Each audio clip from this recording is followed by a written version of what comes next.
বিশ্বের দ্বিতীয় বৃহত্তম চিংড়ি উৎপাদনকারী দেশ ভারত, সেই শিল্প এখন হুমকির মুখে। মার্কিন যুক্তরাষ্ট্র ভারতীয় চিংড়ির ওপর মোট 58.26% বাড়তি শুল্ক আরোপ করেছিল। এতে রপ্তানি নির্ভর এই শিল্পে নেমে এসেছে বিপর্যয়। মার্চ 2025 অর্থবছরে ভারত বিশ্বব্যাপী $5 বিলিয়ন হিমায়িত চিংড়ি রপ্তানি করেছে।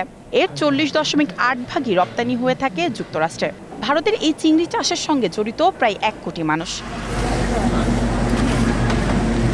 রয়টার্সের এক প্রতিবেদন বলছে, মে মাসের শুল্ক ঘোষণার পর থেকে ভারতের খামারগুলোতে প্রতি কেজি চিংড়ির দাম 413 টাকা থেকে কমে এসেছে 316 টাকায়। প্রতি কেজিতে উৎপাদন খরচ 378 টাকা হওয়ায় লোকসান বাড়ছে।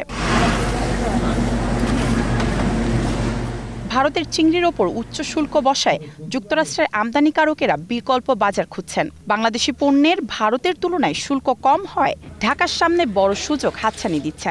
অর্থনীতিবিদদের ধারণা, ভারতের কাছ থেকে সরে আসা ক্রয় দেশগুলো বাংলাদেশে আসার সম্ভাবনা বেশি।